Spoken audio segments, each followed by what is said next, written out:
Sarah Le Petit est passée par le STAPS de l'Université de Poitiers. En deuxième année de licence, elle a choisi la mention éducation et motricité. Elle est justement avec nous pour nous présenter ce qu'elle devient et revenir sur son parcours d'étudiante. Déjà professeur de PS, vous intervenez sur une typologie d'élèves particulièrement ou sur plusieurs classes? Alors Comment donc ça se moi passe je suis concrètement? dans un lycée polyvalent qui combine filière générale et filière professionnelle.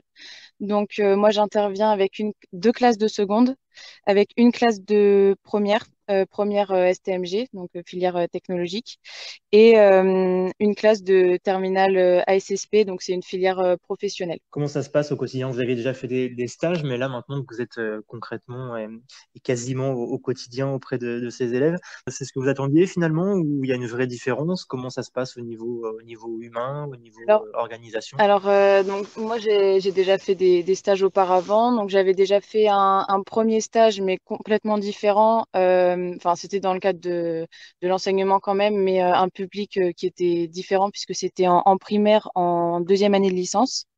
Ensuite en troisième année de licence j'ai été en micro-lycée. Donc là, un public assez particulier avec des jeunes qui étaient en décrochage scolaire et qui ont été qui ont souhaité retrouver donc les bancs de l'école pour repasser leur baccalauréat. Mais donc c'était des classes qui étaient à très petit effectif. Et l'année dernière, donc en master 1, j'ai été en stage dans un collège.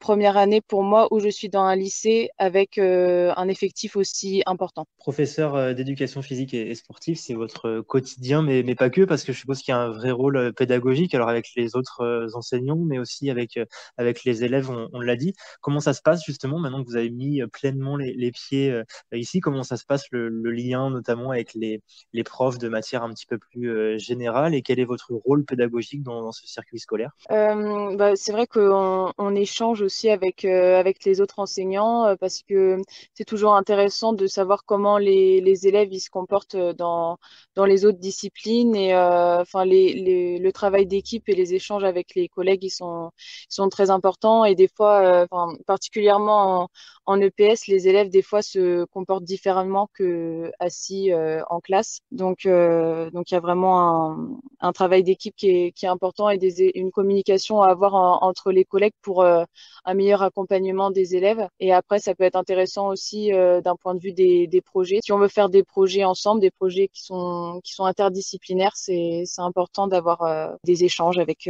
ses collègues. Spécialisation éducation et motricité. C'était vraiment la première année où vous entriez concrètement dans votre futur métier, vous l'avez ressenti comme ça? Alors, le choix de spécialité, je l'ai fait en milieu d'année de deuxième année de licence. Maintenant, c'est même passé plus tôt, c'est-à-dire qu'il faut choisir sa spécialité au début de sa L2. Euh, et oui, on le ressent parce que les cours sont différents, ils sont plus ciblés et on commence vraiment à se construire un projet professionnel qui est plus précis. On sort des cours un petit peu généraux de la première année de licence. Concrètement, c'est quoi les thèmes abordés sur cette spécialisation éducation motricité? Est-ce qu'il y a vraiment des modules qui sont spécifiques à cette filière ou pas du tout? Oui, bien sûr. Alors, on voit de la pédagogie, on voit tout ce qui est enfin tout ce qui touche à la didactique.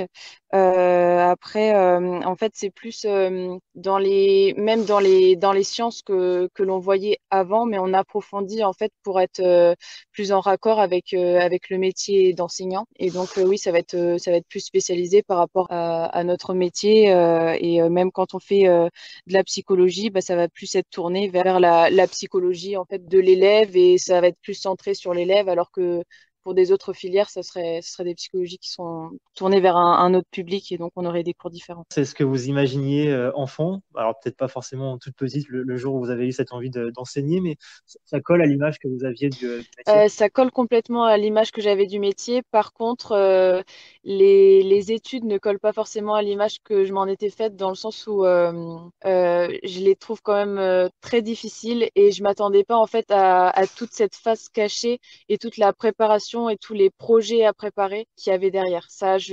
Le métier en lui-même et enfin, voilà, ça correspond bien à mes attentes et à ce que j'imaginais. Mais les études et tout ce qu'on nous demande et tout ce qu'il faut savoir, c'est vrai que ça, c'était, pour moi, ça a été une découverte. Il a fallu une grosse solidité Oui, mentale sur ce surtout cursus? en master. En master, il faut vraiment avoir la motivation, l'envie et oui, il faut quand même du mental parce que on a la pression du concours. Ouais, ça reste très exigeant et très fatigant. Et justement, si vous deviez me citer allez, les deux, trois qualités qu'il faut avoir pour rejoindre cette filière STAPS, vous me diriez quoi? Être rigoureux, être méthodique et être persévérant. Eh bien, merci Sarah, et puis bonne suite de cursus. On vous souhaite le meilleur pour que vous soyez professeur d'éducation physique et sportive à temps Merci plein dès beaucoup. l'année prochaine.